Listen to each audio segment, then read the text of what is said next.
All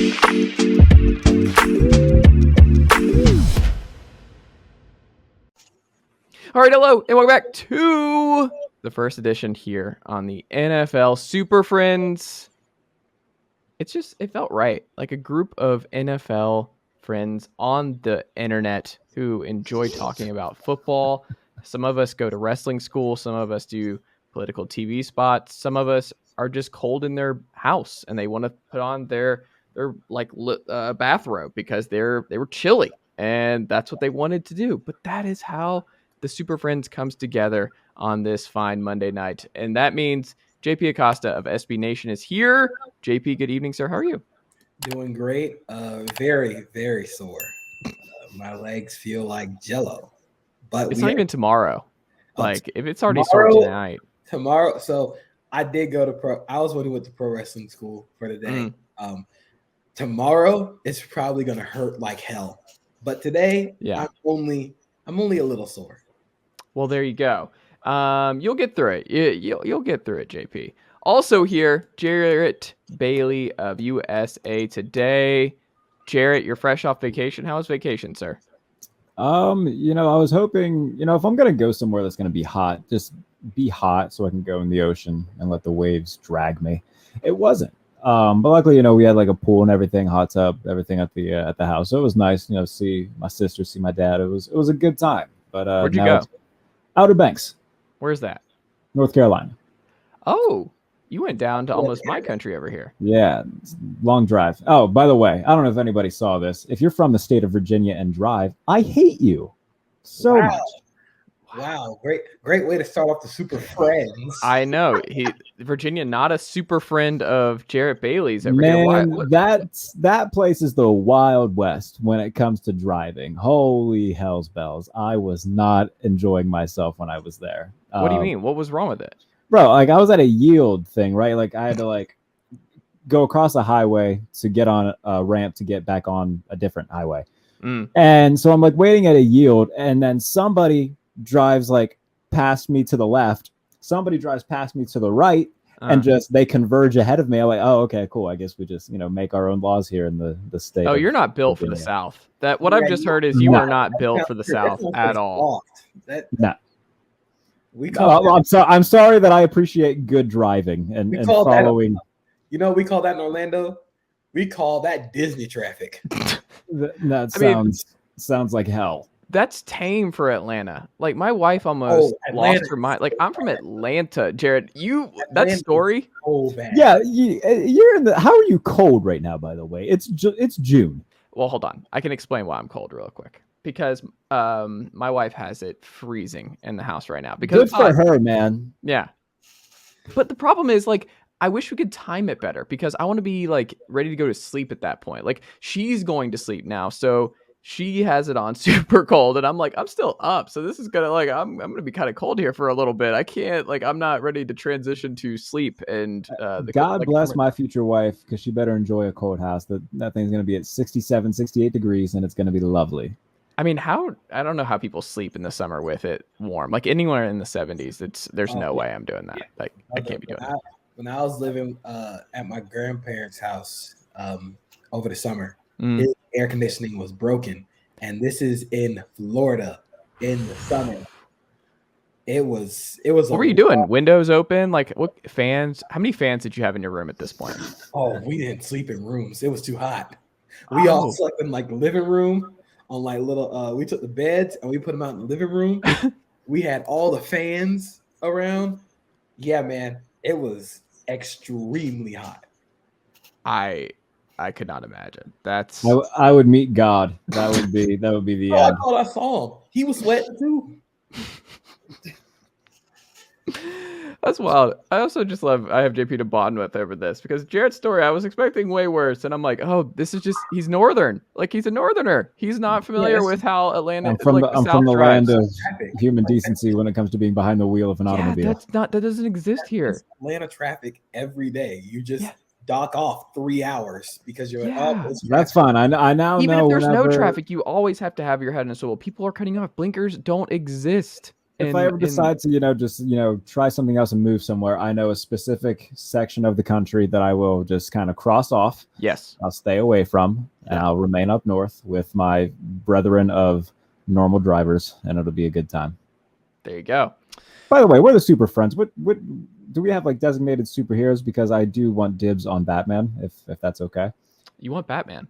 Yeah, I mean, I'm kind of the noted Batman guy here. I've got 2 whole like shelves and a bunch of walls full of Batman stuff. I got my big Batman Funko. Okay. Yeah. Did you see the Flash yet, or no? No. Okay. Probably not gonna. You're not gonna. I was gonna say that was I'm not gonna see it. I haven't seen it. And I'm not gonna see it. Answer. Yeah. I don't watch. I'm not a big superhero movie guy, but Batman is my exception. I do love Batman. I'm such a nerd when it comes to superhero movies. So yeah, like I didn't watch Black Adam. I'm not gonna watch The Flash. Anything Marvel, I'm not watching. It's. I almost got up and left Guardians Volume 3, JP, because the torture, folks. Sorry for spoilers here, but It's been up for like 2 months, man. You're not. If you're spoiling for anybody, that's on them. Okay, well, I have a little dog right here that looks like a raccoon, and her name's Khaleesi, and when you see Rocket the Raccoon, my guy, going through it, that was one of the more uncomfortable. Like, I'm currently maneuvering through season 1 of The Boys and Friend of the Pod. See, that reaction from JP is all I needed right there. JP, it's insane. My wife and I, every episode, we're looking at each other like, what are we like? It's The Boys is batshit crazy, and you're just on season 1. That shit's gonna. Homelander just got breastfed. Like I'm losing it. I saw episode 1 of The Boys, and like after the first 5 minutes, I was like, "Bro, what the fuck am I watching?" 100%, but it doesn't get any less version. It's every episode is that. It gets worse. It gets getting crazier, and I love it. But yeah, I almost cried during Guardians of the Galaxy. Right? Yeah, man. It almost got me. So they tortured that raccoon then, huh? Not the that was sad. That was real sad. But yeah. Face Thomas is on the verge of tears right now. Like, I can't. I'm not kidding. I'll show y'all a picture of my dog. Like, looks almost exactly like Rocket Raccoon. It just at the end when Peter reunited with his grandpa, I was like, oh yeah, that's gonna get me. Mm-hmm. That's gonna get me. It almost got me, but what a roller coaster of a movie emotionally. But I love Guardians. Guardians is great. I think it's the best of the Marvel movies. It's one of the better trilogies done. I agree. We saw on Sunday afternoon No Hard Feelings, the new Jennifer Lawrence comedy. It's solid.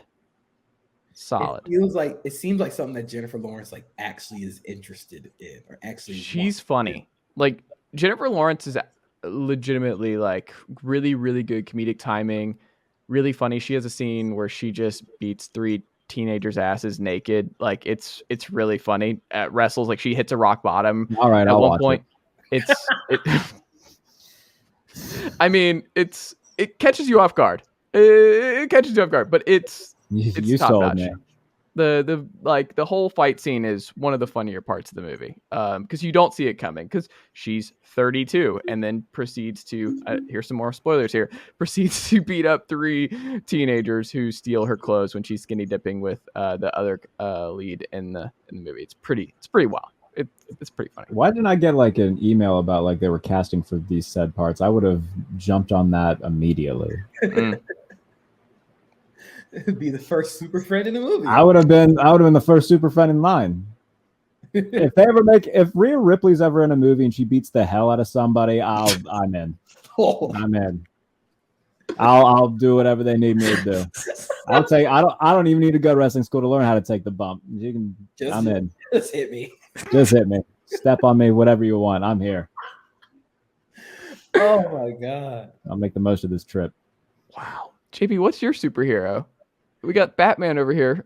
What's going to be your super friend? Superman's one of my favorite superheroes ever. Okay. Superman, the animated series, is so slept on. It's a very cliche Never saw it. answer, but Superman is the best. He's always giving hope, and he's also strong as shit. Like, that helps too. Like, he's awesome. Yeah. Okay. I think for me, it's still probably Spider-Man. Spider-Man was the original for me. The amount of hours I played PS1 for Spider-Man, like that game. Goated game. It's really one of the most underrated games of all time. Love that. The whole story, that everything about it. Just 10 out of 10, no notes. Spider-Man on PS1. Spider-Verse yet? No, but I saw the first one, and it's great. I have not seen the second one yet. Buddy, you are in for a roller coaster. Yeah. I watched it, I think last month, and just what a movie! It's just an Is it better than the first? Yes. Okay. To me, it's better than the first, and Sony has 4, maybe 3 or 4 of the best Spider-Man movies. Yeah. Marvel probably got to be a little bit pissed about that. I just think there's too many Spider-Man movies. I love it. I'll just go see them. Like you I can love keep it. putting them It out. makes sense now because there's a whole multiverse thing. Yeah. So it's like, oh, this is Spider-Man from a different universe. And now, I mean, if they do Venom 7, I'm still gonna see it. Like I've Venom. Like I don't care. Like I will say it did bother me that Tom Hardy was like the perfect cast Venom. Like there's not a better cast, and it just was perfect. And now they're doing the Spider-Man 2 game with Venom. Oh, and that's releasing during football season. So I'm gonna have to put in a call to SB Nation, be like, hey, I might not be able to work as many hours. He's gonna pull a Magic Johnson. I'm not gonna be here. I'm not gonna be here. You can have as much football content as you want. It will not be from me. Wow. There you go. Speaking of football content, though, we have some football we got to talk about on this very show. This is something that I was wondering. Now that it's been a couple weeks, the dust has settled. There's been a lot of discourse, capital D, on the Dalvin Cook future team and what he can be. Dalvin Cook sees himself as someone who can still get back to what he was at Florida State many years ago. Jarrett, when you look at him being unsigned right now, where do you like him to go? And do you think it ultimately matters? Because friend of the pod, Theo Ash of Stay Hot, very succinct. He cracks me up on Twitter. He's very direct. He's just one sentence, his take, and then he moves on with his day. It's great because I just don't have the courage that folks like Theo have of just lighting the world on fire and then moving on. Where he's like, nope, washed, done, and he moves on with his day. Do you share that sentiment, or do you think he is still a valuable add to somebody like the Jets? I feel like there's a gray area here. Like, I don't think he's horrible. I think the numbers kind of showed that last year. Like, he's still a good running back, but I don't think he's a guy who's going to make or break a Super Bowl team. You know what I mean? Like, if he goes to Miami, which I think everybody seems to be kind of penciling in that's the most likely destination. If he goes to Miami, it's not going to change my mind on like good or bad. I'm still going to say, yeah, they're still this. It's similar to like DeAndre Hopkins if he were to go to the Patriots. Like, that doesn't change my mind on them one way or the other. So I still think that he is a fine running back, but the position isn't the premium that it used to be. And they have a guy that they just drafted, Devin Achane from Texas A&M, who is a similar mold of Dalvin Cook already, who's just cheaper, and they don't necessarily need to go out and get him if they don't want to. So he's a fine running back, and I still think that he has a year or two left of good production, but I don't think he's a missing piece for a Super Bowl team. But there is a team that is very clearly wanting to get back into the run game and not let their quarterback cook, and that is the Denver Broncos. Oh, they would say the Atlanta Falcons, and I was like, full. Sorry, we're full. Yeah, I'm not going to say Atlanta. They have like 7 running backs. Yes. Like no, please no. But is that a thing right now that I missed that people are saying Atlanta? It was like a very small, very quick thing. Yeah. But I think he would honestly be a better fit in Denver than he would in Miami because of what Dalvin Cook wants to be. If he says he still wants to be a guy, wants to prove that he can be a guy in that running back room, Javonte Williams is coming off a torn ACL. We don't know what he's going to look like post ACL injury. Samaje Perine is a great pass protector on third downs, but he's not your bell cow back. You go get Dalvin Cook. I agree with Jarrett. I think there's a gray area where I don't think he's washed, but it's very clear injuries have kind of sapped him of what he was. I think on his best day, he's probably a top 12, 15 back in the league. But you get him with the Broncos, who are very clearly wanting to run the ball and take the ball out of their quarterback's hands. And you get him with a guy like Javonte Williams it'll allow you to slow play the recovery of Javonte Williams a lot more by having Dalvin Cook in the fold. And then when he gets back, you can just platoon it. I think that's a very easy option. I think in Miami, he's going to be fighting for carries with a lot of guys. They retained Jeff Wilson, Raheem Mostert. They drafted Devin A-Chain. Those are 3 mouths to feed, and there's one football. I don't know if Dalvin Cook is necessarily going to get the amount of carries that he wants in Miami. So I think Denver is ultimately the best option for him. I think that's where he should be going.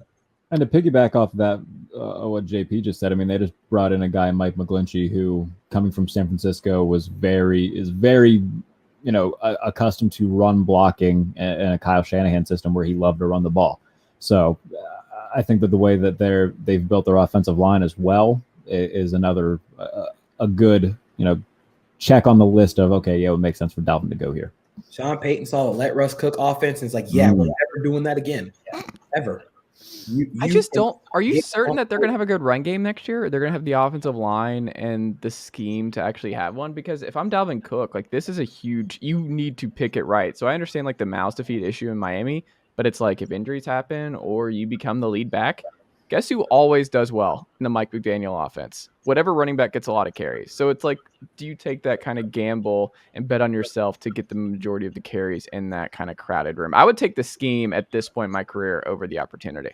But we've also seen what Sean Payton has done with running backs. I mean, Alex Mara and Mark Ingram, those are a great pairing of running backs that you could say like Javonte Williams and Dalvin Cook, if he goes there, could be similar. I'm not saying they're exactly 1-to-1, but Sean Payton will probably use them like Kamara and Mark Ingram. So I really think scheme-wise, Sean Payton is still a very good schemer of football. I think he is very much a nose ball guy.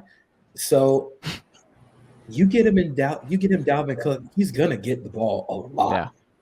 And you can even go back further with Sean Payton, like Reggie Bush, Pierre Thomas, Deuce McAllister, Reggie Bush. Like he's had a long litany of running backs coming in, gonna have to maybe figure out these touches, but he seemed to figure it out pretty well.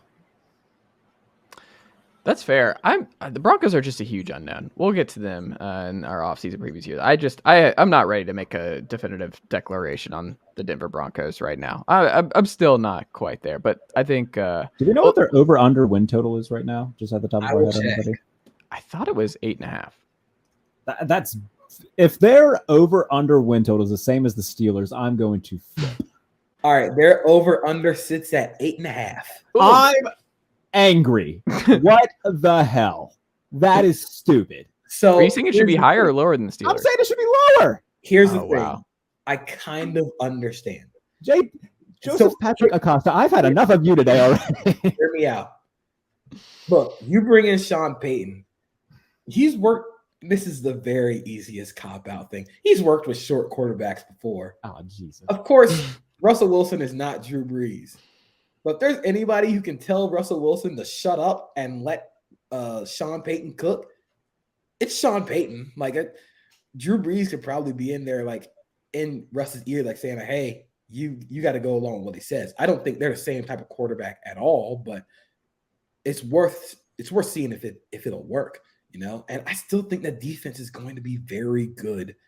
That defense still has a lot of talented pieces in the secondary. I think Baron Browning is an ascending player. Randy Gregory should be fully back from injury. The defense is still good. It's really just if number 3 plays well, then who knows?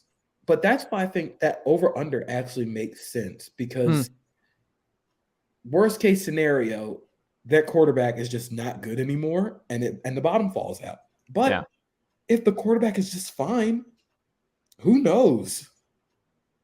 I mean, you have Jarrett Garantano. I hear you with the talented pieces on defense, but what I will push back with is that behind Justin Simmons, if something were to happen to him, it's PJ Locke, Devon Key, Caden Stearns. If something happens to Pat Surtain, it's Riley Moss, but perhaps they're very top heavy on that side of the ball. I am going to probably say something that sounds blasphemous. Caden Stearns played really well last year. In a limited role, I didn't mean to make that a jab at Caden Stearns. I'm saying, if you lose Justin Simmons, the talent drop off of what you have behind him is going to be large. I think the bigger drop off will be going from Ejiro Evero to Vance Joseph. I think that is the bigger question because they run two completely different styles of defenses. I think it puts a little bit more pressure on the corners, but you have Patrick Surtain, who is at worst the third best corner in the league. Yeah. And at best, he's the best corner in the league. So, like I said, if things pan out for this Broncos team, they could hit the over on 8.5 because that defense is talented and the offense, like, we forget, like, Cortland Sutton's pretty good at football. Tim Patrick will be coming back from injury. Tim Patrick's a very good power slot receiver. Jerry Jeudy, everybody seems to think this is the Jerry Jeudy breakout year. I'm still very hesitant, but he's a good receiver. And if Russ just goes along with if he just lets it turn to an easy bake oven, you don't got to try and cook up a 5-star meal. Just TV dinners are great. If you're Russ, just go ahead and put the TV dinner in the microwave. I'm looking at their schedule right now. So they'll start the year with their first of two matchups against Vegas. I think that could be a toss-up. I'm leaning Denver just because they have the better head coach and just the better foundation. Then they host Washington. So back-to-back home games to start the year. Washington is another wild card team that we just don't know. It depends on their quarterback. Then at Miami, at Chicago, home for the Jets, at Kansas City, home for Green Bay, home for Kansas City. Like, that's a pretty favorable first half of the year, I would say. I mean, they can win those first two games. They should win those first two games. And you don't have to worry about Kansas City after week 8. Like, you can just knock them out early in the year. And then after their bye week 9, it's at Buffalo versus Minnesota. Like, they have a bunch of like 2-game home stints that like might not seem like much, but like if you're coming off a trip to Kansas City and then, you got to play them again, but you get 2 games at home. Like, that's nice. You get a break after going to Buffalo, get 2 games at home against the Vikings and Browns, both winnable games. And then they have a 3-game road trip, Houston, Chargers, Lions. I think that's probably going to be the most difficult part of their schedule just because of travel, and the Chargers and Lions are both going to be good. So, I mean, I don't know, man. It is the Chargers. We say the Chargers are going to be good. I think the Chargers will be what the Chargers usually are. Like, Justin Herbert's going to be a pain in the ass, and they'll be at least in the wild card mix. But yeah, I'm just saying, like, we do not know what the Chargers are going to be. We will never know what the Chargers are going to be before the season. Look at this, man. He just rewatched Jaguars Chargers over the week. That's what happened here. He just rewatched and was like, what are we doing with the Chargers? I don't want to talk about them. I was there. You were in the building for it. It's ingrained in your mind forever. The Chargers do what the Chargers do, which is they will always be very hyped up going into the season for good reason. They have a very talented roster. And they have a top 5 quarterback, so they're just going to be hyped every year. Yeah. For a while. Everything falls apart with this Chargers team every year. So even saying, like, before the season, like, oh, the Chargers game is probably a loss, we don't know that yet. That is the most 50-50 team in the league because we legitimately just never know. Who do you think it matters more, though? The Chargers or the Broncos to get home field advantage in the AFC West? Like, who would it matter more for if they actually had the better season than the Chiefs in the regular season and had the number 1 overall seed? Who would you believe in more? Denver? Yeah, I mean, you got the elevation. You got fans who actually care. Like, no offense to the Chargers, but nobody in Los Angeles is there for the Chargers. Like, if they were still in San Diego, it would be a conversation. But no, the Chargers and the Rams are like the 5th and 6th most important sports teams in Los Angeles. It's what it is. I guess I'd say Denver, but I think from a coaching and schematic standpoint, LA possibly, and I mean, like I said, we don't know what LA is going to be. LA getting that 1 seed would be huge just to get that bye week. So we don't, so they can get a little bit of a break to let everybody like get healthy. That's always the problem with the Chargers. They're never healthy at the time. Like even last year, Joey Bosa missed a large portion of the season. JC Jackson, I think did he break his ankle? Yeah, the ankle stuff. Yeah, he broke his ankle. He was out for the rest of the season. Justin Herbert was playing with like a punctured lung at one point in this season. And then Keenan Allen was on and off of injury. Mike Williams was on and off of injury. And then in the last week of the season, in a meaningless game, Brandon Staley plays him and he gets hurt. They need. I forgot about that. They desperately need the bye week. Like, Yeah. if it comes to the playoffs, like it's really far out to be talking about this, but if it comes down to it, the Chargers absolutely need the bye week every year just so they can be like, hey, we don't have to worry about anybody getting hurt. Yeah. The Chargers are the epitome of like, we can beat anybody, but we can lose to anybody too. No game is ever over with the Chargers. As someone who lived through, and I might write a whole book on Falcons Chargers from last year, like I don't think you guys understand like the highs and lows. I watched that in public because look, here in Knoxville, I don't have the privilege of I don't do the direct TV. I won't do it for Sunday Buff Ticket. stream, tell me.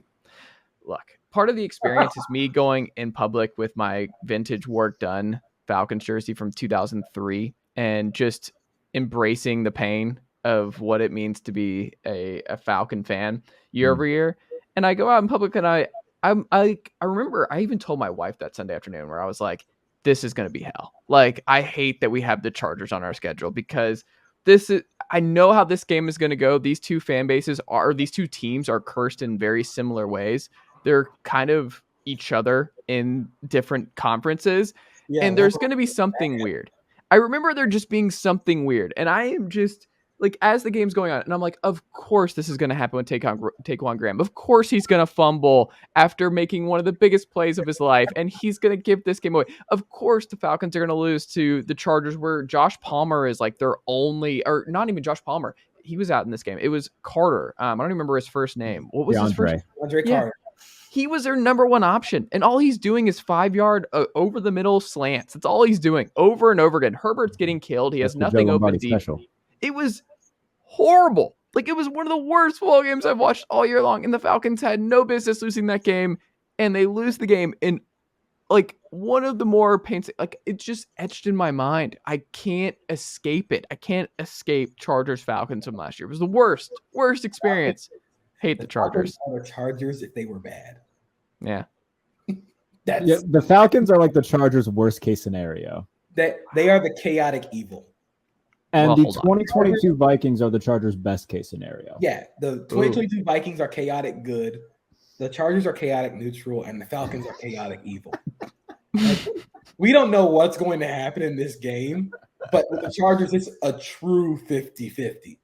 I'm also grateful, and the only thing I'm grateful about 28-3 is that I was living downtown at the time. And when I tell y'all, like, it was just like The Last of Us had happened. Where you're walking around downtown that following morning, it's gray and muddy. If you listen to the calls, like the sports radio calls, it's an all-time day. Sports radio didn't do a show. Like, they just let people call in throughout the day and just vent and like cry. Like, it was one of the most surreal days I've ever experienced. Like, it was one of those things where you just walk around, it should be like a holiday. And it really should be like a Atlanta only holiday where everyone who lived through that gets to take that day off in just remembrance of what happened that previous night, because I will never forget walking around. Like, it was one of the eeriest days I've ever experienced. Imagine being on the wrong side of a historic comeback. That's crazy. Go Jags, brother. I can't stand this. Anyway, speaking of the Jags, JP, is Fred Taylor a Hall of Famer? 100%. Don't make the case. Doubt. When you look at the numbers for Fred Taylor, I'm going to pull them up. Like, Fred Taylor's career numbers are insane. I think when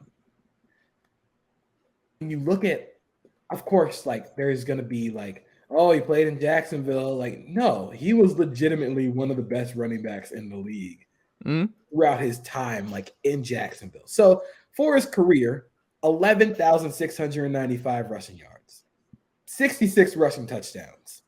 He also added on 95 receiving touchdowns. That's insane. Like, that's insane numbers when you talk to everybody from that era. You talk to the Ravens from that era, and you talk to the guys who they talk about the players who they just had a terrible game against or a terrible time against. They'll say Fred Taylor, Jimmy Smith, both of those guys deserve to be in the Hall of Fame. I will continue to stand on that table until I die. Those are the two players I will bang the table for, like, until the end of my days. Both those guys. How did he only make one Pro Bowl? Who was he competing against? Who was he getting who was he missing out over? Like who kept getting in over Fred Taylor as a Pro Bowler? I don't know who would have been there. Like Curtis Martin? Career, like Marshall Faulk, Curtis Martin, Jerome Bettis. Nah, between like 2000 and 2003, Jerome Bettis maybe. And like Willie Parker. LT. Willie Parker. Frank Gore. I'm just naming other running backs from the 2000s that come to my mind. LT. Got LT. Steven Jackson. Yeah. Maurice Jones-Drew. Maurice Jones-Drew was on the team. Yeah, that's what I'm saying. Like once like 2007, 2008 rolled around, that became the dude. Did y'all watch how old were y'all when the David Garrard in Pittsburgh game happened? I was in 3rd grade. What was that? 2007? 2007. That game broke my heart. Mike Tomlin's first year as head coach, Mike Tomlin. And the Steelers almost completed the comeback. 31-29, I think was the final score of that game. And Ben threw an interception to Reggie. Was it Nelson? Reggie Nelson. Yeah, to end the game. That's my guy. I was 7 years old at the time, so maybe first grade. Second grade. Wow. Yeah. We won't talk about how old I was when this happened. We'll skip right over that one. David That was Garrard. a painful loss. That was when you know what's weird though? It's stuck in my head. Like I could tell you all about that game. Like I remember sitting in my living room watching that whole game from start to finish and being really, I remember like, I think annoying my family where I'm like, I don't know, the Jags, like they're a Florida team, like going up to Pittsburgh in the cold. I don't know how this is going to go. One of my favorite moments as a Jags fan. The 2017 team going in and putting 40. The Jags have been such a thorn in my side. Like every 10 years, they just piss me off. 5 touchdowns against the Steelers in the playoffs. Out-dueling Big Ben was just okay. First of all, no, he didn't. Miles Jack returned a fumble for a touchdown and make it 14-0 early on. Ben Roethlisberger outdueled Ben Roethlisberger that game. It was a beautiful moment. They allowed a fullback touchdown, and the fullback just literally ran right up the seam, and Blake Bortles threw it to him. He was wide ass open. It was that the day after that game, I was team fire Mike Tomlin because he decided to do an onside kick north of the 2-minute warning, and the Steelers had all 3 timeouts. Had they not done that, that touchdown doesn't happen, and they might win that game. And he was horrible clock management. Well, glad it didn't. Look, man, that. And they fired Todd Haley instead. That and the regular season game where they picked off Big Ben 5 times and he started contemplating retirement. Dude, that was just bliss to me. This was Ben's worst game of his career that year. It was so funny. I laughed my ass off watching Big Ben get decimated by Dalvin Smith. The first time that the Jaguars broke my heart, it was the year that the Steelers won Super Bowl 40, so it would have been 2005. Ben was injured in the Chargers game like the week before, so Tommy Maddox is starting. The game goes to overtime. Antoine Randall returns the overtime kick to like the 10-yard line. Maddox fumbles the snap. He falls on it. He fumbles the next snap, and the Jaguars get the ball, and they go and win. Fumbling 2 snaps in a row is horrendous. That's Tommy Maddox's career in a nutshell. That feels so bad. That might be like one of the worst things like to ever do. Like not just fumbling a snap, but fumbling it twice. Like it very much reminds me of that long snapper last year during college football. I think it was like Division III. He oversnapped. Like he oversnapped like 4 straight times. And it resulted in points for the other team every time. Like, dog, you got one job. Like, literally, you are the long snapper. You have one job, and you failed at it colossally 4 times. Do you remember the Mississippi State Louisiana Tech game where it kept going backwards? Was that a long? Did it go over? It went over the quarterback's head, right? Didn't it go over? Yeah, and it just kept going. And it just kept going backwards and ended up being I think it touched. What was it? No, it ended up being like 3rd and 80 or something because it kept going back. Yeah, that's crazy. Man. Well, what do you think ultimately happens? Do you think Fred Taylor is do you think he eventually gets in, Jarrett? He might. Like, we've seen like the Hall's gotten like a little bit more lenient with whom they let in recent years. Like, I think Terrell Davis is a Hall of Fame talent, and I think that's kind of how he got in because if you look at numbers, like overall career numbers, he probably doesn't get there, but he had a 2,000-yard season. His accolades in his brief career spoke for themselves. like Kurt Warner getting in. I wouldn't have put Kurt Warner in if I'm being perfectly honest. Like I think Frank Gore will get in. I wouldn't put Frank Gore in. Like I think put Frank Gore in. I think Fred Taylor is in the Hall of really good. I wouldn't put him in the Hall of Fame. I think if you're putting in Frank Gore, you got to put in Fred Taylor before. I agree I don't with think that. There's any universe where I can get on board with that. Like I don't think either of them should be in, but if you put in one, you should put in the other. The way I'll put it is this. Fred Taylor is 17th on the all-time rushing list. Everybody above him, outside of Adrian Peterson and Frank Gore, is a Hall of Famer. And Adrian Peterson will absolutely be a Hall of Famer. Adrian Peterson is going to be a Hall of Famer. First ballot. Fred Taylor should be a Hall of Famer. The thing with me about Frank Gore is like everybody will point out that he's like 4th all-time in rushing. Like he played forever. Like if you play long enough, you're going to pass some people. That's the reason why he should get it. Running backs don't play a long time, man. Yeah. That's great and all, man, but like Frank Gore played like 20 seasons. I have a take on this. That longevity should be respected. It's like what's the take? AC Green. Oh. In the NBA. Like consecutive games leader, all-time leader in games played. Frank Gore's gonna. I have a bias because I was always annoyed about the people who got the perfect attendance in school. Like I thought that should be a frowned upon. I think that should have been a suspension for the following year because that means you came to school sick and you got other people sick. You got me sick at some point in the year. I don't think we should celebrate perfect attendance. That is a bad thing and I'm firmly against it. So you showing up to work for years and years and years doing an okay job doesn't get you in the Hall of Fame. Can't do it. I have a bias there. I am fully aware. You know who I would probably put in before Fred Taylor and Frank Gore? I think Jamal Charles.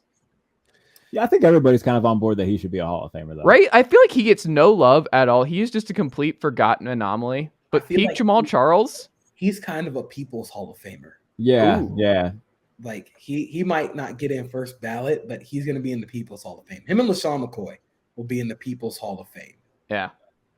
But I'll tell you what, I'd probably put in, I shouldn't say that. I was going to say I would put in LaShawn McCoy before Frank Gore, but that might be a little bit of a stretch. I will say this. It's way too early to do this for current players, but as of today, Derrick Henry is 22nd on the all-time rushing touchdowns list, and he's 42nd in all-time yards. If he plays for at least 3 more seasons, he's probably going to catch 10,000 yards in his career. I don't think he's going to make it that much longer. Do you? I think he is. I want him to, just so he can catch 10,000 yards, just to be like, yeah, man, this guy's – I don't think he's going to get in first ballot, but he's probably going to end up being a Hall of Famer because, again, I guess story-wise, like that was – Derrick Henry is really like one of the last like of the older like style of running backs that we're probably ever. Derrick Henry's the last of the Mohicans when it comes to just running the ball like just being a. I don't know. We say that, but like it just depends on like what guys. Because I mean, I don't know how much you're still into like college guys and when they come into college systems, Jarrett. But like Tennessee has a couple of guys like this. There's an NFL London player who is in this class. Emmanuel Okoye, and he's just athlete. Is he related to Christian? No. That was going to be what I asked because I was going to say, hey, how did that slip under my nose? Well, the thing is, he's built like just a power forward in the NBA. Like he's huge. He could be a defensive end. He could be a nose tackle. I think what can happen now is it might just depend on how the coach you go to in college uses you. Where what position do you want to play? Because a lot of guys are coming in, they're just like, I'm from IMG Academy. I can be a tight end. I can be a defensive end. I can be a slot receiver. Like if a Derrick linebacker comes in, he's like, I want to be Derrick Henry. And they're like, I really would prefer you being our middle linebacker. And he's like, no, I want to be Derrick Henry. You're like, all right. With the way that football is going, and I wrote about it a few weeks back, the way football is going, we're going to see a lot more. Like, I think teams are going to start running the ball a little bit more because that's just the nature of football. But it won't be a bell cow back carrying the ball 40 times a game like Derrick Henry. It'll be committees. It'll be them splitting carries. Like, instead of one player getting 40 carries, it'll be 3 players getting like 15. like I said, Derrick Henry's like the last of a dying breed. But you couldn't see like a Nick Saban or a Kirby Smart picking out like somebody who came in as a linebacker and he's like, no, you're actually going to be running the ball. Not now. Maybe Kirby, but I think Nick Saban has very much leaned into the pace and space spread offense. He just hired Tommy Reese, though. He's going backwards. He's going the other way. Tommy Reese is kind of spread, but also kind of like it's big spread because he has 2 tight ends on the field. Yeah. But it's still got big spread is awesome. I haven't heard it referred to as big spread. Big spread was my nickname in college. Oh.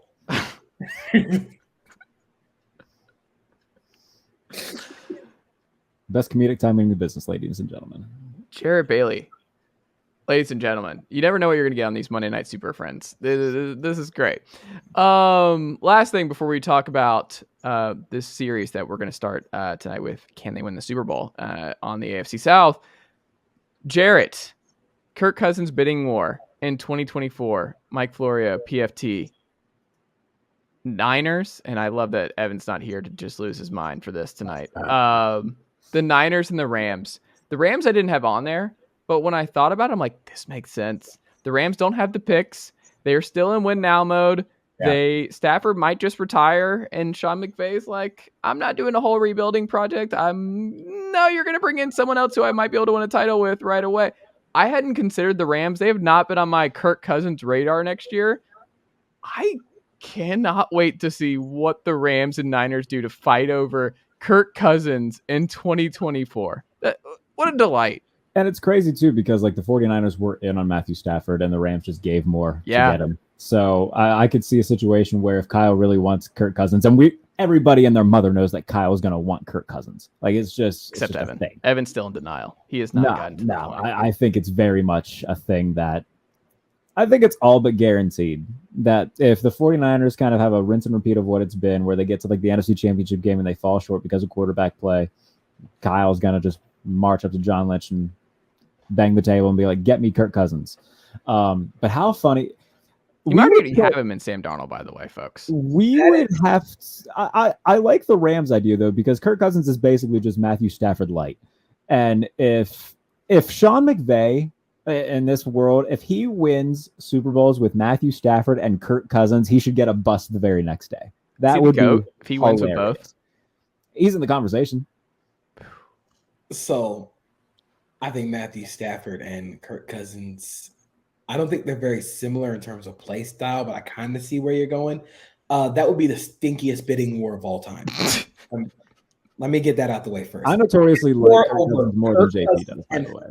Let me be perfectly clear. Kirk Cousins played well last year. He showed a lot of growth in places that I didn't think he would. Like, he's a real tough son of a gun. He will stand in there and get hit. Like, there were games like the Jets game where like Quincy Williams tried to decapitate him and he just stood in there and threw the ball. That's toughness.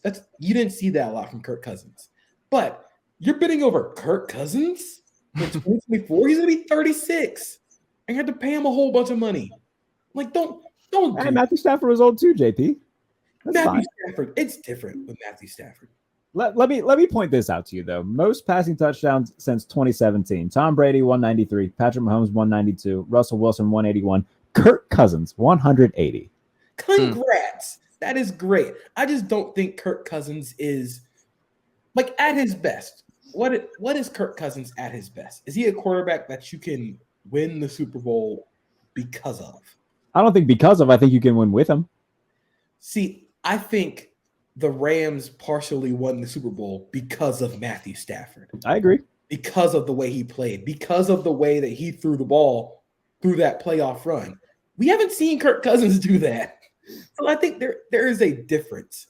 I don't think Kirk Cousins, like, if he goes to the Niners, sure, that is what everybody is saying. I still think, like, we haven't even given Trey Lance a chance to actually, like, play more than 4 games. Like, we have to give him at least a shot before we are up and done with him. Tell that to the 49ers. Like, look. It doesn't seem like that's going to happen. My thing is, if it's really an open competition, Trey Lance should win the job because Trey Lance is the more talented quarterback. But do you think that's what's going to happen here? If it's not an open competition, then I believe that, yeah, there's some more questions to be asked. But if it's open competition and Trey Lance loses, fine. That's fine. But if you're going to say it's open competition, Trey Lance should win because he's the better quarterback. And I think people are kind of writing Trey Lance off a little early because he lost to the Bears in a freaking monsoon. Like, no, if you go back and watch that game, there are puddles on the field. The sideline actually has it's not painted straight on one side. It's crazy. Any judgment on a quarterback after that kind of game. And in the next game, he broke his ankle. Like, we have to give him a little bit more time to actually show us what he can do. Like, we're so quick to write him off. Like, I'm not saying like he's got haters. Like, that's a very cliched thing, but he should win if it's open competition. If not, then whatever. If he loses, then yeah, that's fine. But Kirk Cousins, like in 2024, he's going to be like 37 years old. What are we expecting out of 37-year-old Kirk Cousins at that? I think that also comes back to just like over the last decade or so, people have gotten so impatient with the development. Like, you couldn't have an Alex Smith type development today. People just wait. It would not happen. 0% chance it would happen. So I think that when you have generational prospects come in like Mahomes, like Lawrence did in year 2, and just show like, yep, we were worth the hype. If you have a guy that you draft and he isn't that in the first 2 years, by year 3, you better show something or you're out. But I mean, even with that, we can't say like he hasn't shown us anything. I'd say it's more inconclusive because like he broke an ankle in like the second week as a starter. Like we cannot say like, oh, this guy's bad. Like, he's only played he's probably played less snaps combined of like organized football since taking over the starter at North Dakota State than like most guys have played like throughout their entire college careers. And if you combine Trey Lance's time at North Dakota State and his limited number of snaps in the NFL, Grayson McCall has probably started more games. He spent like 5 years at Coastal Carolina. But I think that's the thing. You just got to give him time. He hasn't really been given enough time by most people because he was a 3rd overall pick. And you can say what you want about whether they should have taken him over Fields, but Trey Lance is still a very talented quarterback. I think like I said, if it's an open competition, I think Trey Lance should win. If Brock Purdy ends up getting the job, then like, okay, then yeah, you can start moving on. But it's very early to. I mean, I think it's kind of funny. Have you gone back and looked to see like what Brock Purdy's numbers were last year and where they actually ranked in terms of just every quarterback throughout the year? He was a top 5 quarterback in the games that he played. Like, every stat you're going through, Brock Purdy was playing at a just F you, I'm gonna like it was full on Stetson Bennett. If you put one of the 3 of us out there behind that offensive line with those weapons, I think it's we different. could have done okay. I don't think Purdy so. Was in NPC, being controlled by the main character. It's a good call, Shanahan. And but you're not giving him credit for even the stuff that he was doing outside of structure and moving around, doing stuff. There are moments when Brock Purdy, like I said before, he goes in the Freebird mode. Yeah, that sometimes helps. Sometimes it just does not. Like, you're not that guy. Like, he just doesn't have that athleticism. But schematically, it's the exact same offense with Jimmy Garoppolo. They did the exact same stuff. You just had Christian McCaffrey now, and that makes it a whole lot better, which is why I think we have not seen the Kyle Shanahan offense with Trey Lance and Christian McCaffrey. Like, we haven't gotten a chance to see that and make the judgment for ourselves. We've seen what the 49er offense looks like with Brock Purdy and Christian McCaffrey. Like, it's very easy to throw in a NPC at quarterback when you have the Monstars around you. Try and let an actual quarterback take the reins for a little bit. Like, you don't always have to try and NPC control this quarterback, Kyle. Like, you make life easier on yourself. And this isn't. I'm not so far to say that like, okay, Brock Purdy is purely just if he went anywhere else, he would be god awful. But like, if he's in Houston last year, is he no?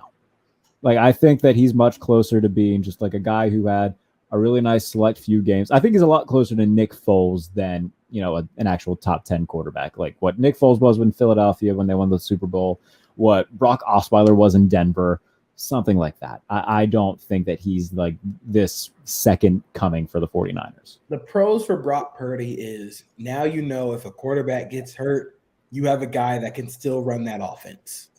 You don't have to change a lot of stuff. You don't have to change. Well, that's why you bring in Sam Darnold. I do not want to hear a single thing about Sam Darnold ever again. Like you don't. He's starting a playoff game for the Niners next year. It's happening.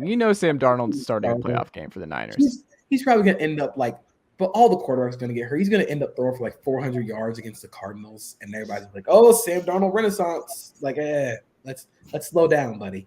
But I will not be gaslit into thinking that Sam Darnold's going to be the opening week starter for the 49ers. I'll keep begging that hammer. I don't care. You cannot run that play action on me. I know your game. I love it. AFC South. Can they win the Super Bowl series? We're going to do this with each division over the course of the rest of the summer as we get ready for the regular season, which is going to be here before you know it. We're 68 days from college football turning NFL right around the corner. We're at 70-something? I can't wait to bet on Big 12 games that I have no knowledge of. Yeah, I mean, hey, you're gonna have 4 new teams to bet on this fall, Jarrett. Who are the 4 new Big 12 teams this year? There's 4 new ones. There are 4 new ones. Can you get one of the 4? One of them is 20 minutes away from me. That's a big hint. Oh, UCF. There you go. Okay. Wait, I feel like it's just a few of the American Conference teams. Okay. Oh, you're getting warmer. Okay. Is Tulsa one? No. Tulsa's bad. Well, all right, so not Tulsa. They lost everybody to Auburn. Okay. You said Tulsa. Go one state over or one state below. One state below. Okay. UTEP? No. Close. Wrong side of the state, but in the right state. Not UTSA, although that would be very fun. They play Tennessee. I would love to see the Roadrunners in the Big 12. That would make me very happy. Okay, so it's in Texas then, right? It is in Texas. Yes, it's in Texas. Baylor's already in the Big 12. Also, an NFL team in this city. It's a big hint. NFL team. Okay, well, Dallas is in Arlington. What's the college team in Arlington? It's not Texas. They're going to the SEC. A&M is in the SEC. Did A&M go back to the Big 12? They're not. No, they're not in Arlington. Who the hell? Baylor's already in the Big 12. There's another Texas team Texas Tech was already in the Big 12. He's going everywhere but this one spot. Away from the hint that I gave. Yeah, there's an NFL team in this city. We're literally about to talk about this division right now. If it's not the Cowboys, it's not Tennessee Titans. Oh, Houston. All right. There you go. There you go. I thought they were already in the Big 12. No, they were not. No. The next one also has an NFL team in the city. Mm-hmm. Okay. I assume it's in the South. Up north. Nope. Oh, it's up north. I hate conference realignments. It's very weird. It's closer to you. Closer to me. They were just in the playoff. Really? My quarterback. Cincinnati. There you go. They're in the Big 12 now? They are in the Big 12. One more. So dumb. One more. This is a religion school. It's okay. Religion school. Think polygamy. Think what? Think polygamy. Oh, BYU. There you go. Okay. Good for BYU. No coffee. I cannot be a Mormon, man. I drink 2 cups of coffee a day. Like, I could do just about everything else. And like, multiple wives, neat. Cool. No coffee or chocolate. Yeah, you can go fuck yourself. Never mind. You can leave me alone. Wow. Jarrett Bailey tonight, folks. Jarrett Bailey. This is Jarrett Bailey after dark. This is big anti-Mormon guy, Jarrett. No. I'm cool if you are Mormon. I just know I could not be, That's fun. By the way, I don't know if Mike Tanier coined the nickname the Mormon MILF Hunter for Zach Wilson, and I think that is just. I love Mike Tanier so much. I will say I do wear the people ask about like when I run and stuff. Like I wear still the Jordan Ninja headband. Oh, I'll do that forever. Like it's my favorite thing. Tying it up, it gets me in the zone. I don't care. I'm getting my sweat in. Zach Wilson made it cool. I'm in. Like it was already. It was like the combination of Zach Wilson and then Drew Holiday in the bubble, where it was just. I forgot about that. The NBA banning those was a Jimmy huge Butler mistake. wore one too, they were so cool. All-time bad moment. The NBA headbands where you had to tie them. Yes, they're great. They're cool. You can do so much with that now, especially because the NBA is starting to pair with more animes now. You can turn that into like a Naruto headband. Sell that. You put the little Jordan logo on the side. You know how many people would buy that? I would buy that. I was in college, we played in an intramural flag league, and the quarterback of my flag team my first year wore one of those, and he was so bad, which made it so much funnier that he wore one of those. Which naturally leads us to the AFC South and whether or not JP's team can win the Super Bowl this year. JP, the Jacksonville Jaguars. The best reason that the Jags can come out of the brutal AFC and win the Super Bowl this year, best reason against it, and if not this year, do you think they're within reach in the next year or two? All right, so the first question, the reason why they'll be able to do it is because they have the quarterback and the coach. Like the Doug Pederson, Trevor Lawrence pairing was great during the back end, or not even the back end, throughout the entire 2022 season. Now with another year of understanding the offense and another year of development in the NFL, Trevor Lawrence could possibly just hit another level. Like there are still moments when you watch the tape, you're like, oh, you could probably make that next year. You probably shouldn't do that. But there were moments last year where he's like, he remembers, oh yeah, I'm Trevor Lawrence. I'm really good at football. The entire Ravens 2-minute drive. He remembered, I'm Trevor Lawrence. I'm good at football. The second half of the Chargers game, he remembered he's really good at this. So if they win the Super Bowl, it's because they have the quarterback and they have the coach. Adding Calvin Ridley will give them a lot more juice, and it'll make them a lot more lethal in where I think they're going to be. They're going to go for more of a, instead of being like this feast or famine offense, they're going to be extremely efficient.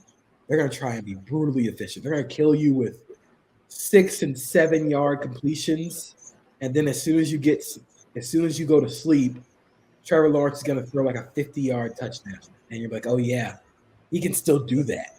Because I think one of the things that people forget, like when you watch the Jaguars offense, is Trevor Lawrence is so good in the intermediate middle parts of the field. He's like a buzzsaw with his timing, the anticipation, the arm strength to put it wherever he wants it to be. So if they win the Super Bowl, it'll be because they have the coach and quarterback. If they don't, it's because they're still a very young team. This is still like their core players are still relatively young. Like the oldest guy on that defense, like that was drafted by the Jaguars, is probably Josh Allen. And he's the vet now. So the defense is still young. There are a lot of questions. I think the way that they handled it in free agency and through the NFL draft is they're banking on the development. And the development of Travon Walker, development of Devin Lloyd and Chad Muma, the further development of Tyson Campbell, who could potentially have a huge breakout year. Like he got 1 All-Pro vote last year. He's probably going to get a lot more this year. He's really freaking good. He's awesome. So I think that'll be the reason why they don't. But as far as if not now, when, it's however long you have Trevor Lawrence in the Jaguars jersey. That's the window is open as long as he's there. So they're probably going to sign him to an extension that will rival. He gets so much fake money. It's just going to be so wacky. He's probably going to get like 12% of Fulham, like 20% of Disney. He gets to rename Ponte Vedra Beach just Trevor Lawrence Ave. They're going to make him mayor. They're going to give him a key to the city. They're going to name a street after him. Tony Khan's going to name him the general manager of AEW Dynamite. Exactly. Like, so as the window is open as long as you have the quarterback. So that's really like, if not now, when? It's until Trevor Lawrence just decides, like, either he decides he doesn't want to be a Jaguar or he retires a Jaguar. That's how long the window is open. I like it. Jarrett, the Texans. Thanks. The Houston Texans. I was so ready to just, talk about how great the Jaguars are going to be. All right. So the Houston Texans, no, they're not going to win a Super Bowl this year. No. But if they were to in the next 2 to 3 years, why do they do it? Well, because C.J. Stroud and Will Anderson are both really good, and they live up to being drafted 2nd and 3rd overall, respectively. Tank Dell ends up being a really good go-to guy for Stroud. The offensive line is already pretty good in shape. Like, they have a top 3 tackle in the league. 2 tackles, like Titus Howard played really well last year. Yeah, like they've got the guys up front where they don't need to do a lot of work to keep Stroud upright. They've got a decent core of running backs. I'll have to pull up their roster right now. I'm not going to pretend to know all of them off the top of my head. Their DB group is very fun. Derek Stingley kind of gets forgotten about because of Sauce Gardner, but Stingley's very good. He was very injured last season. But that as well. So Ryan's like, hey, he might not have a better infrastructure to learn under. Yeah, but I mean, you look at the guys that they brought in. Jimmy Ward followed D'Amico Ryans over to Houston. I think the front seven's pretty solid. Like Christian Kirksey is a good veteran presence in that locker room. So they've got a healthy balance of young up-and-comers and veteran leadership on either side of the ball. They're bringing Dalton Schultz from Dallas. I think that's a really good option at tight end. So, Damian Pierce is like everybody's darling last year, the preseason. They bring over Devin Singletary from Buffalo. They've got a good committee of backs. Now it's just, okay, how good of a head coach is D'Amico Ryans? How good of an OC is Bobby Slowick? All these things just got to kind of gel. Year one of this is going to be an important year to lay this foundation. And you still play in the AFC, where it seems like every good quarterback is right now. You still got to go through Burrow, Mahomes, Allen, Lawrence. It's not going to be easy. So, but are you relatively optimistic or pessimistic about where they're going? I'm very optimistic. Like, they have a clear vision in mind. They got aggressive in the draft and got the guys that they wanted. D'Amico Ryans has a good head on his shoulders. We know that their defense is going to be really well coached. And, a lot of these guys come from a Kyle Shanahan system where, when these guys get hired, they seem to do well. So they have a clear vision in mind. They knew, these last few regimes were sitting duck regimes that weren't going to go anywhere. This is a plan for the future for Houston, and I like what they're doing. So I think by year 3, I think they could be contending for AFC South titles and being, a fringe wildcard team or a wildcard team that could give teams fits. By year 4, if CJ Stroud does turn out to be something, this could be a fun team to watch. But I will say, I think they're interesting when it comes to the allocation of talent and the acquisition of talent, because they won't have their first round pick this year, this upcoming draft. They'll have the Browns' first round pick, but we don't know what the Browns are going to do. Browns might be the worst team in the AFC North again. So if the Texans are bad, that pick, their pick, is going to the Cardinals. So I'll probably put them a little bit behind the 8 ball, not too much, because they'll still have a first round pick. But you look at the draft picks they have, the Texans' future cap space, I think they're in a really good spot when it comes to their cap space for the future. I mean, I'm not going to say they're going to be really good in a few years, because that's really it's a little premature, especially because we haven't seen the quarterback play yet. But Laremy Tunsil's locked in for another few years. I believe he's locked into a contract through.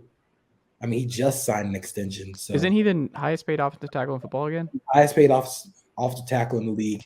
Yeah. He is locked in through 2027. There's a potential out in 2026. You'll have him around. CJ Stroud hopefully will be around. They could build something if they keep all those guys around and are able to smartly use their cap space, which we say about every team, but sure.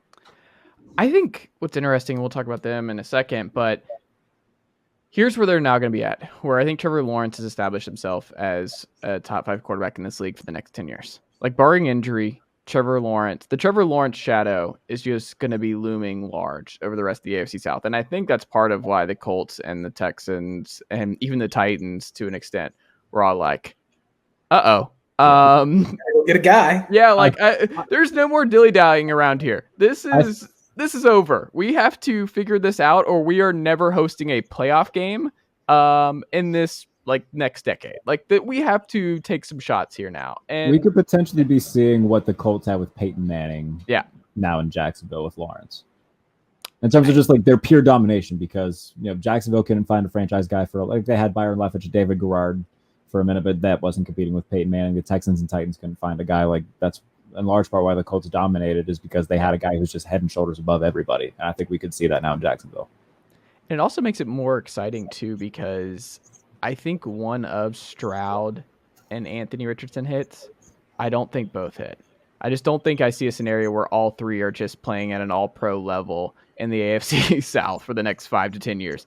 One of these two is not going to work. I mean, I'm just throwing Will Levis out here. You're going to say, I think if we're doing, I think Will Levis is kind of the obvious choice of like, yeah, we can kind of push him to the side. Yeah.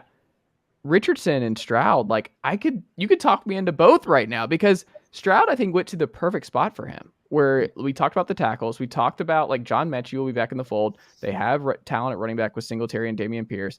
They have a very QB-friendly scheme that prioritizes accuracy. He's not going to be, I think, put in a bad spot in Houston. It's a weaker division.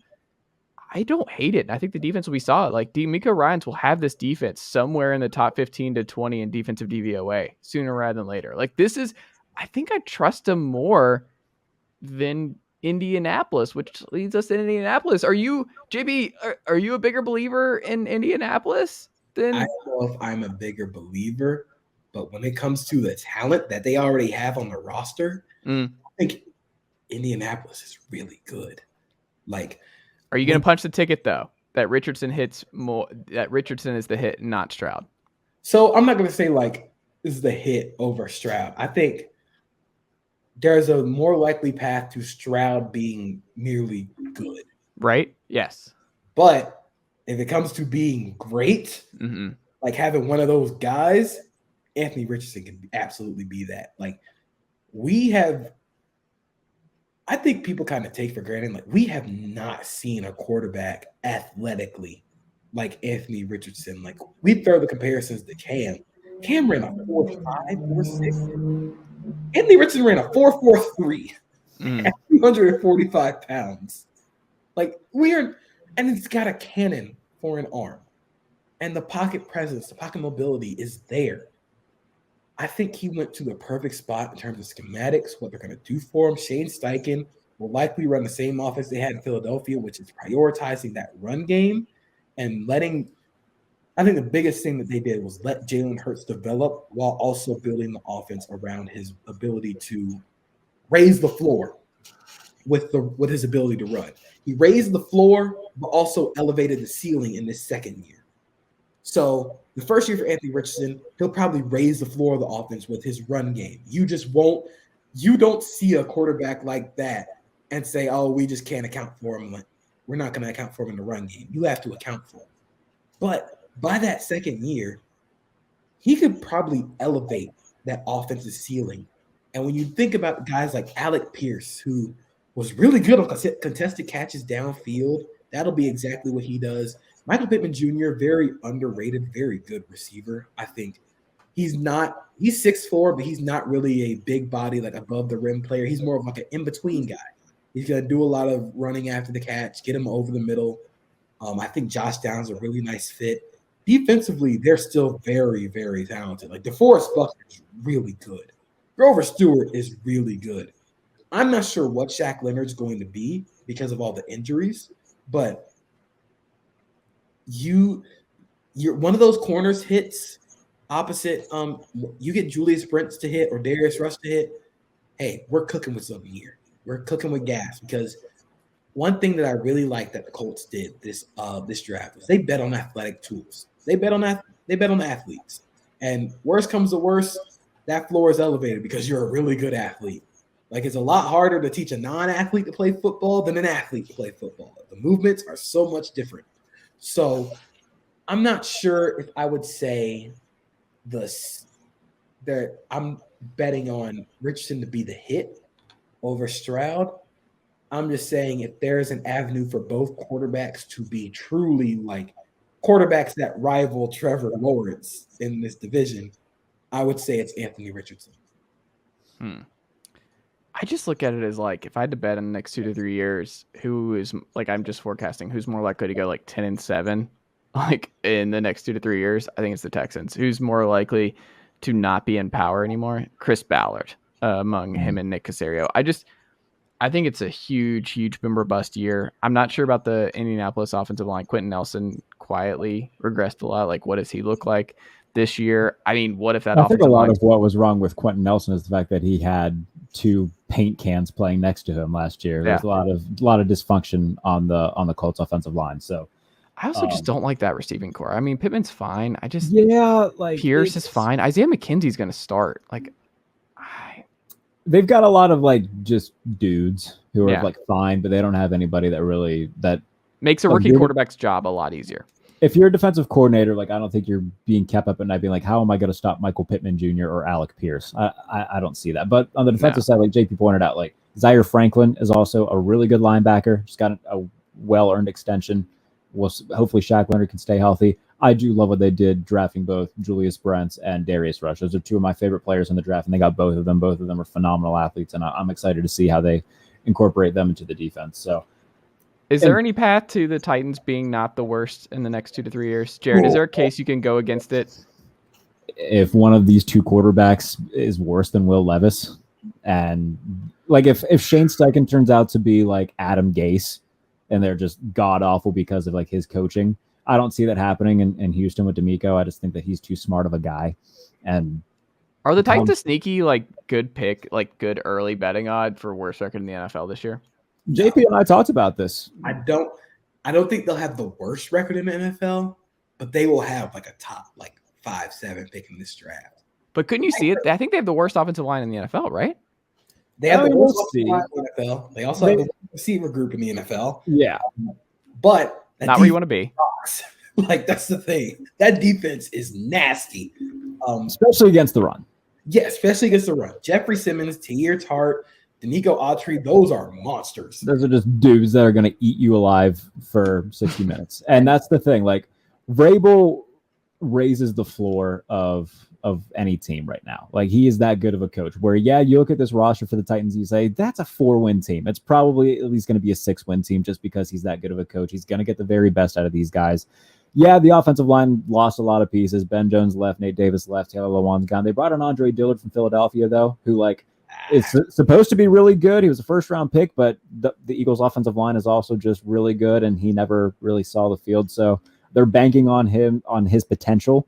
But they're also banking a lot on, okay, well, Derrick, you're going to be the entire offense, and if something happens to, Nick Westbrook-Nikina, we're going to have to, how good were those USFL receivers? We'll bring a couple of them in. Like, their receiving core is bad, man. They're going to be a very huge pain in the ass for every team. They will not win many games, but they will be a very large pain in the ass to play. But can you, like, do you see this offense or this defense getting up for this in a 17-week season? If they're like 1-7 and this is just like Will Levis, Tankathon, Malik Willis just absolutely losing it under pressure in the pocket and just doing some really great. I think it could be similar to what Denver was last year, where like they're in a lot of their games, like most of them are 1-score games, and they just can't finish them. Like we're on red zone and we're like, why is Titans Titans Jaguars 17-17 going into the fourth? Time the exact game where we're gonna flip on the red zone and be like, why are the Titans in this game with this team? I'm gonna find. If you go back and listen to the last episode of the Pump Fake, JP is on that with me, and we try to pinpoint the exact moment that we think Will Levis is going to actually start. And I think we pinpointed the perfect game for this moment. Is that the one that we agreed on? Is it week 8? Yes, week 8. But they play the Chargers at home. Like, I think they play the Chargers at home. Like, so that's one. Chargers at home week 2. That's week 2. we're gonna turn on Red Zone in week 2 and be like, why are the Chargers only up 1 or 2 or down in the fourth? Why is Justin Herbert having to lead a go ahead drive in the final 2 minutes here? 9-6 to the Titans in Nashville because the Titans are just a very, very difficult team to play against. They're difficult to scheme against on the side of the ball. Like, you have so many guys that are capable of dominating games. Kevin Byard's still doing it at safety. They need to figure out what's going to happen at corner. I think Roger McCreary played pretty well for them. Caleb Farley being healthy would probably help. But that offense is horrendous. That's really bad. Like, outside of Derrick Henry and Chigokonkwo, who's going to see a lot of targets, that offense is bad. We're still waiting on if Traylon Burks can turn it around. But outside of that, like, who else? Like, I mean, they drafted Tyjae Spears out of Tulane, who's like a home run hitting guy that'll spell Derrick Henry for a few carries a game and might get a few targets out of the backfield. But like, they have the best like running back room, college running back room of anyone in the NFL because they drafted the dude from UCLA the year before, right? What was his name? Lee High School Derrick Henry tape. Yeah. Well, I'm saying Derrick Henry. Who was the dude, the bruising guy they had last year, who was actually awesome in college? Who am I blanking? They had Hassan Haskins? Hassan Haskins from Michigan. Excuse me. Yeah, sorry. He was great at Michigan. Yeah. Derrick Henry's gonna have to go full Yulee High School. Yeah. For them to actually like be competitive. Like, let me actually pull up what their receiving room. Traylon Burks, and then it's Chris Moore, Racey McMath. That's not a real. These are actual NFL players, ladies and I gentlemen. don't believe you. Colton Dowell, Reggie Roberson, Kyle Phillips is slated to be their third receiver. He's fine. He's fine. I don't think he's like a needle mover, but he's fine. He's fine. It's not good that I pulled up his picture and he looks weirdly close to me. You never want to have a receiver that looks way too much like me. And I was gonna say, if your receiver looks like Chase Thomas, you might be in trouble. Yeah. But yeah, man. Also, Ryan Tannehill getting older. He's not playing 17 games. We all know that. Like, he's not playing 17. No, he's coming out week 8. We already pinpointed this. I'll go through the first half of their schedule and I'll tell you why Will Levis is starting week 8. The first 6 games, first 6 weeks, at New Orleans versus the Chargers, at Cleveland, versus at home for Cincinnati, at Indy, against Baltimore. I don't see a win. Now, they're going to win at least one of them because of the things that we already pointed out. Like, they might beat the Chargers. They could beat the Chargers. It's because we just don't know the Chargers. And they maybe Cleveland. At best, they're 2-4 there. And then they come off a bye, and they're home against an Atlanta team where it's, all right, yeah. That's the first place NFC South Atlanta Falcons to you. Oh, brother. Being in the first place in the NFC South is like being the tallest dwarf. Like, it's cool, I guess. But you're still short. Also will not be in first place. They will. They're winning the NFC South. Like, I honestly don't even know why they're playing the games this fall. I genuinely don't know why we can't just sim to the playoffs because the Falcons will be hosting their first playoff game in the new Mercedes-Benz Stadium in franchise history. There's no doubt. I really hope the Panthers win the division. They're gonna face the Cowboys in that stadium. The Cowboys are gonna blow up that stadium like they did the old one. I would probably take anyone who the Falcons, because whoever the Falcons play, because they will be like the 4 or 5 seed, like they will get like either the Niners or the Cowboys or the Eagles, and it won't go well. They're gonna get destroyed, man. Like, yeah. My personal hell is like Falcons Giants wild card weekend. I would rather stick a fork in my toes and kick a wall than watch the Giants play playoff football again. I don't think they're back. I think they're like with how many. I think they regress. I don't think they go back. We won't have to worry about that Falcons part. They will not be winning the division. Who do you think is winning the division? The Panthers. No. See, I didn't know that you were thinking the same thing because in my game by game, I had the Panthers winning the division. I am in on the Panthers this year. I don't think the ceiling for you must be this tall to win the NFC South, and Bryce Young doesn't pass that test. Desmond Ritter doesn't pass any test. Desmond Ritter, all he does is win games. Top 5 all-time college quarterback wins leader. That's all the man does. He wins football games. Yeah, you know who else, quote unquote, won football games? Chase Thomas, Rex Grossman. You beat the military. Congrats. You beat a bunch of guys who are probably never going to see a snap in the league. You going out there playing the school of the deaf and blind. Get out of here with that college win percentage. Look, playing roast beef A&M. look.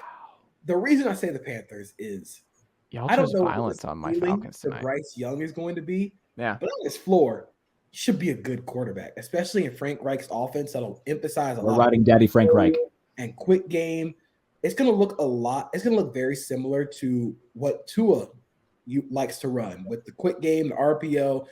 Bryce Young has a very good feel for the game. Jonathan Mingo is going to catch a lot of those glance routes because that's what Jonathan Mingo, that's all he did at Ole Miss. Just a glance route and just run over the middle and see what happens. It's also a good idea to just bet on Ole Miss receivers. That defense might be really good.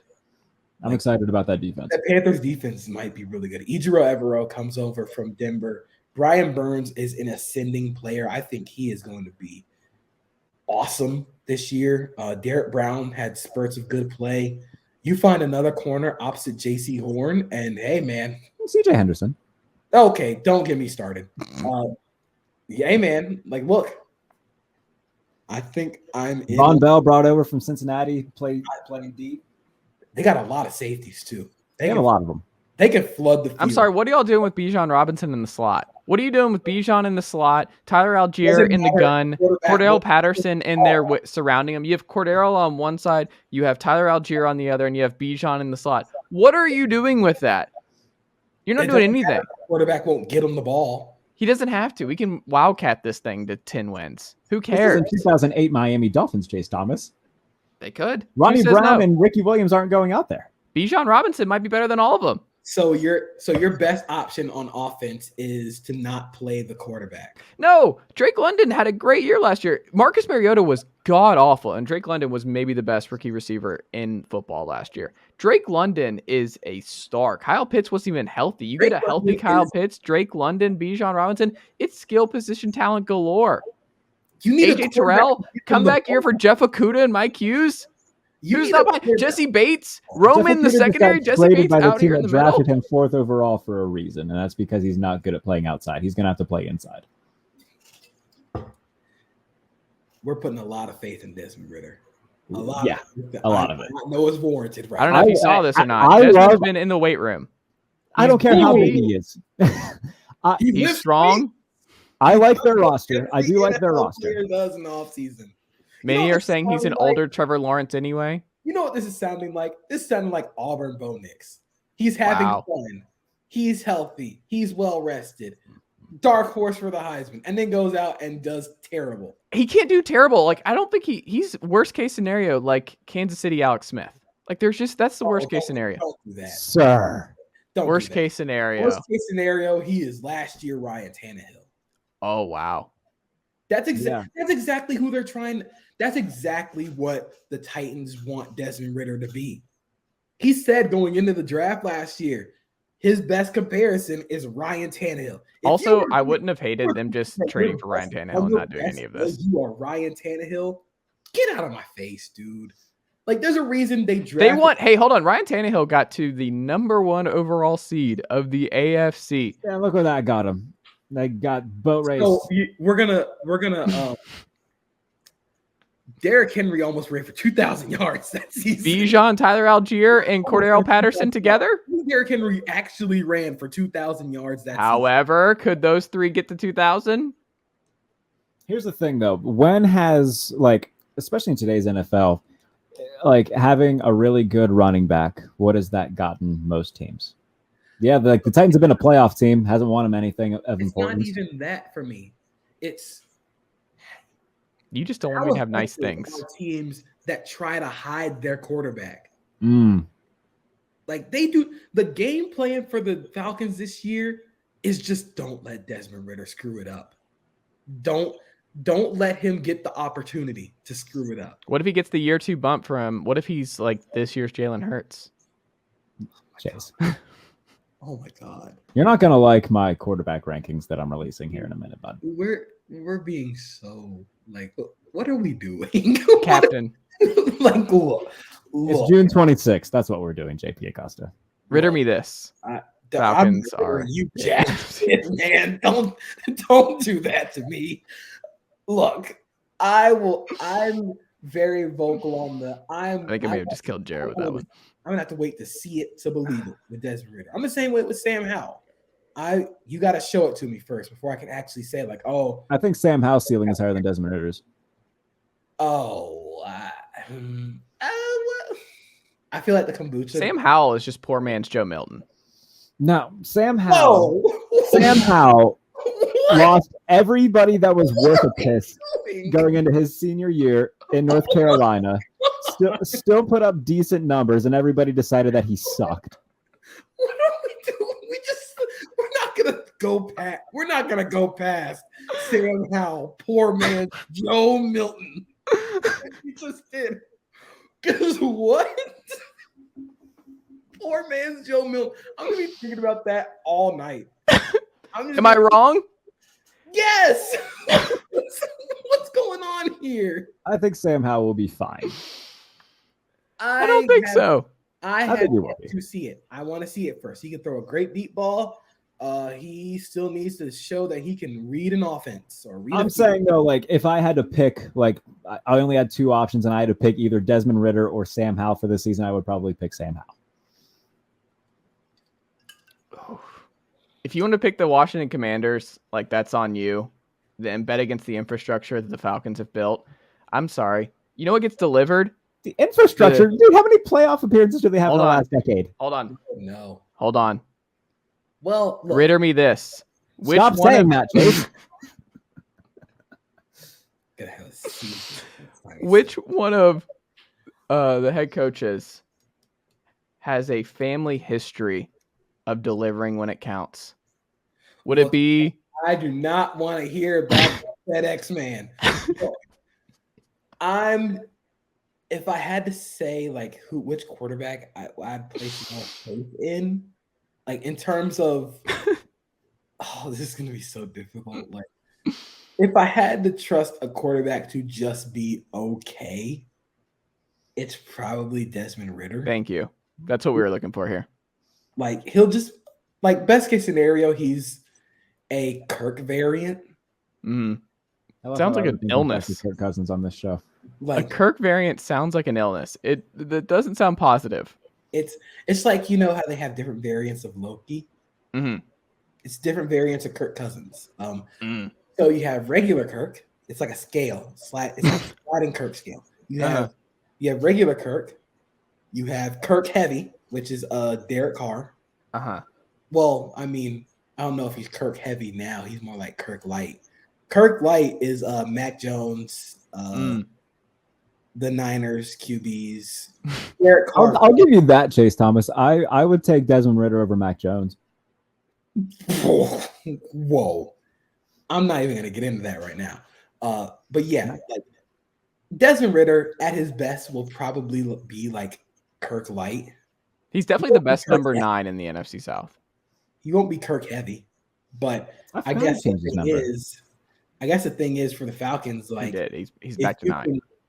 Can you win the division with Kirk light? Yes. I don't know if you can. Kirk wins divisions all the time. It's what he loves.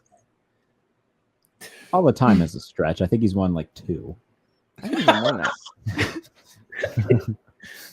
Kirk, I don't know if you can. I don't know how far you can go with Kirk light. They won 1 in Washington with. How many has Ryan Tannehill won? 3. Ryan Tannehill was Kirk heavy. Stats don't lie. That was the division banners. Division banners last forever. Forever. That's what we look for here in Atlanta. Baby steps. Hang those division banners. Yeah, let's host a playoff game. The quarterback to just be okay. Like I said, it'd probably be Desmond Ridder. But you've got to do that so that you can trade for Kyler next offseason. You got to just get through it and then you trade for Kyler. Well, no, that's Minnesota's priority right now. I don't see him as a Minnesota guy. Him and Kevin O'Connell would get along great. Kyler Murray avoids the middle of the field. He would not get along with Kevin O'Connell. I don't feel like he wants to go. Kyler Murray is not going anywhere cold. Kyler Murray is not going anywhere cold. Oh, I think it is also a Kyler Murray thing because short quarterbacks don't throw the ball over the middle of the field, which is what makes Bryce Young so odd because he throws over the middle of the field. But Kyler Murray does not throw over the middle of the field because I think that was more of a Cliff Kingsbury scheme thing, man. I mean, we'll see. We'll see if I'm right on that or not. But well, we won't this year because that man is not playing football this year. Well I don't see him playing this year. He has no reason to. They're going to be 2-12 by the time he comes back. If I'm him, I don't. Because like Kirk. Again, I'm giving a lot of praise to Kirk Cousins. It's been a weird Kirk Cousins episode today. Yeah, it has. One of the things I really Ryan Tannehill, Kirk Cousins, Desmond Ridder, they just win football games. You know it, JP. Okay, let's not start here. One of the things that I really like that Kirk does is he's going to throw that dig route. Mm-hmm. He's going to throw that ball over the middle. And I don't think Kyler does that. I don't think that's his game. I don't think that's Russell Wilson's game. I don't think that's Baker Mayfield's game because they just cannot see over the middle of the field. He's better than Baker Mayfield, if that makes you feel better, Jace. Yeah, he is better than Baker Mayfield. We can agree on that. He's better than anybody in the Buccaneers roster in terms of quarterbacks. And, hey, that's one division rival down. That's true. So you go. Yeah, there's a John Walford there on the Bucs QB depth chart. He used to be on the Rams. I didn't know he left. Good for him. Well, I think their new OC is the quarterback coach from last year who revitalized Geno Smith's season. So maybe that I can't see it. I'm not going to go down that road. That Baker's going to follow Geno and have if Baker is just okay, you got Mike Evans and Chris Godwin. The offensive line still is work in progress. I was going to say he's going to be running away from defenders a lot. And that's not good for Baker Mayfield because he turns into a pumpkin under pressure. Yeah, I was going to say he turns into an effort that Mike Evans is down there somewhere. Hey, I mean, if you're going to throw it to anybody. Sure. Johnny Manziel won a Heisman off it. But, hey, I mean, if things don't work out well for Desmond Ridder, Atlanta does have Johnny Knoxville, Taylor Heineke as backup. One of my favorite quotes, I can't remember who said it, but they said that Taylor Heineke plays like he got hit in the head and thought he was Josh Allen. He also outplayed Jalen Hurts on Monday Night Football. Like that's one of the least. Oh my God, we're going to be so dumb about this Falcons team for so long. I cannot believe that was just said. You're not going to try and get that. He's so nonchalantly too. Like, and he outplayed Jalen Hurts on Monday Night Football. You know, he outplayed Jalen Hurts on Monday Night Football. Oh my God. Remember that time Blake Bortles played better in a game than Ben Roethlisberger too? I do. Yeah, I do. Taylor Heineke on the jet. We all saw it. We saw. I do love Taylor Heineke. Prime time. I'm not gonna lie, big Taylor Heineke guy. He's also from Atlanta. He went to a rival high school of mine, Collins Hill. So we shall see if that affects anything. JP, what can the good folks check out from you over on SBNation.com and anywhere else this week? Writing about some wrestling. There you go. But outside of that, going to be doing some more scouting. So follow me on Twitter. I'm doing a cool pod tomorrow with Daniel Harms talking about some pass rushers, talking about some defensive line play. Love talking about defensive lines. And really just gearing up for the NFL and college football seasons. So follow me. I will make sure to never think about Sam Howell's poor man's Joe Milton ever again. But yeah, just follow me on Twitter, see what happens. Man, I cannot wait. Joe Milton, did you see Manning Passing Academy this weekend? 80 yards. Mountains, man. If there's one thing Joe Milton's gonna do, he's gonna throw the ball over the mountains. I can't wait. He's gonna ruin some franchise next year. I don't know who it is, but he's going top 5. I already know which franchise is gonna be. Who is it? It's gonna be the Buccaneers. Oh my goodness. He's going to absolutely set the Buccaneers back for 5 years. Because, like, hey, man, big dude who can throw the ball real far. I mean, he's just I look, I'm rooting for Joe. 2 things can be true. He can win 10 games at the Falls this year, and Falls could be really good, and just like he just keeps it humming. But like that, man, I would just be terrified of getting him out of that offense. Discourse because he has a stronger arm than Hendon Hooker. He'll also be playing that goofy ass offense. All right, that's enough. Jarrett, what about you? Anything in usatoday.com and where else this week? Yeah, I feel left out. I have nothing to contribute to the Joe Milton conversation. But aside from you have a new college ball season, like I do. But aside from dressing like Christian Cage from AEW, some stuff on USA Today. I'll be doing my quarterback rankings 1 through 32, releasing those, giving them write-ups, so that the entire list will be out, if not tomorrow, the day after. So that'll be coming. YouTube stuff, watch the tape, doing one on Justin Fields this week. The last 3 have done really good numbers, so if you watched one of those, thank you to all those who have watched it. I started another thing on my YouTube, my top 10, so just random top 10 stuff, NFL related. I did my top 10 favorite players of all time. Go and watch that. It's fun. It's very fun. And I have a feature that is confirmed that I'm doing. It is the biggest feature story of my career. And I'm not going to get too far into it on air. I'll tell you guys off air because I got to tell people because I want to tell people about it. But that is in the works, and I will, I don't know how to word this. It's happening, but just be patient with it. It's going to take a little bit of time, but I'm very excited to be doing it. And yeah, just slowly but surely getting our way to, training camp and preseason, regular season where, yeah, it's going to be a lot of fun. I'm going on tour, training camp tour. If you're in Bills, Steelers, or Commanders camp, come see me. Take pictures. I'll sign things. Oh, if anybody ever asks me to sign anything, I'll go home. I'll be like, yeah, that's a good day's done. So I've noticed that he's not going down south for his rides. That's a lot of driving, man. I just did a 12-hour drive. I'm not doing that again for a while. You don't like the traffic. Yeah, it has him shook. The south traffic has him I'm not touching that Atlanta traffic. He's scared. He doesn't want that smoke from Folly Branch. I might add a day of Eagles camp to my tour, depending on how things work out. But the 3 that are definitely happening: Steelers, Bills, Commanders. I will be at those 3, so that'll be a lot of fun. Yeah, just making our way through it. Fun announcement coming for the pump fake as well. I'm doing so many things. It's not like official yet. It's official enough, but once it becomes official, I'll send out a tweet about it. It'll be a lot of fun. So yeah. A lot of stuff in the works for me that I'm really excited to get out. There you go. Sam Howell, Poor Man's Joe Milton, JP, Jarrett, thank you as always. And I'll talk to y'all next. Well done, nephew. Chase Thomas Podcast. Hell yeah.